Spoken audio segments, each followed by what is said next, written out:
Hi hello welcome back to our YouTube channel Nandini official. ఇంకో mini vlog తోటి అయితే మీ ముందుకు వచ్చేసిన. ఏంటి క్లాత్ డ్రెస్ చూపిస్తున్నా అనుకుంటున్నారా? మా కోడలు బర్త్డేకి అయితే ఫ్రాక్ స్టిచ్ చేసేద్దాం, వచ్చేసేయండి. ముందుగా అయితే ఫ్రాక్ కోసం అయితే మెయిన్ మెటీరియల్ లైనింగ్ తీసుకొని, ఆ తర్వాత మనకి ఏ సైజ్ అయితే కావాలో కరెక్ట్ ఫిట్టింగ్ ఉండే సైజ్ మా కోడలది ఒకటి లాంగ్ లెంత్ ఉన్న ఫ్రాక్ అయితే తీసుకొని స్టిచ్చింగ్ అయితే స్టార్ట్ చేసిన. మ్యాక్సిమం 3 days అయితే స్టిచ్ చేసిన ఈ ఫ్రాక్.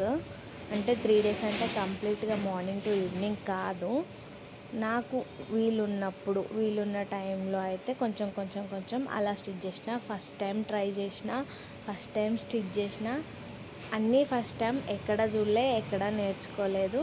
కొంచెం యూట్యూబ్ 90% మా పిన్ని స్టిచ్చింగ్ చేస్తుంది. మా పిన్ని దగ్గర కూర్చొని చూడడం వల్ల నాకు స్టిచ్చింగ్ మీద ఇంట్రెస్ట్ పెరిగి, నాకు స్టిచ్చింగ్ చేయాలన్న ఒక ఇష్టంతో అయితే మిషన్ అయితే కొనుక్కొని ఫస్ట్ అటెంప్ట్ మా రితు మీద అయితే కొన్ని ఫ్రాక్స్ చేసిన.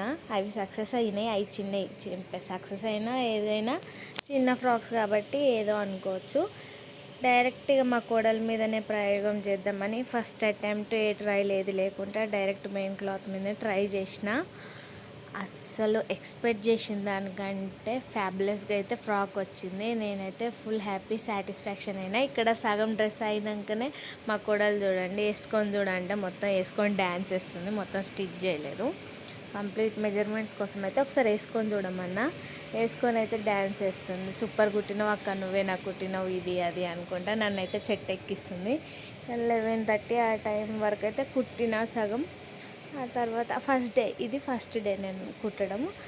ఇక అప్పటికి లేట్ అయిపోయింది. నాకేమో కుడుతూ ఉంటే ఆ డ్రెస్ మంచిగా వస్తున్న కొద్దీ నాకైతే ఇంట్రెస్ట్ పెరుగుతుంది కుట్టాలని. ఇక లేట్ అయిపోయిందని అయితే పక్కకు పెట్టేసి అయితే పడుకున్నాము. నెక్స్ట్ డే ఇక కొన్ని ప్యాచెస్ ఉంటాయి కదా, డోరీస్, సైజ్ ఫిట్టింగ్, అవన్నీ అయితే కంప్లీట్ చేసిన. ఫైనల్గా అయితే అవుట్ఫిట్ అసలు నేను ఎక్స్పెక్ట్ చేయలే. మా అత్తమ్మ, మా బావ కూడా ఏదో అనుకున్నా కానీ మస్తు కుట్టినవే అనేసరికి నేను ఇక్కడైతే లేను, పైన గాల్లో తేలుతున్నాను అనమాట. చెప్తుంటేనే నాకైతే మస్తు హ్యాపీనెస్ అనిపిస్తుంది. వీడియో మొత్తానికైతే కంప్లీట్ అయిపోయింది. 4th డే చూసేయండి. మా గీత వేసుకున్నాక ఆ డ్రెస్ ఎలా ఉంది. మనకి నచ్చిన వాళ్ళకి మన చేతులతో ఏదైనా స్టిచ్ చేసి కానీ ఏదైనా సరే మన ఇష్టపూర్వకంగా మన చేతులతో చేసిస్తే వాళ్ళు వేసుకున్నాక వాళ్ళ హ్యాపీనెస్, మన సాటిస్ఫాక్షన్, ఆ ఫీలే వేరు కదా. Thanks for watching.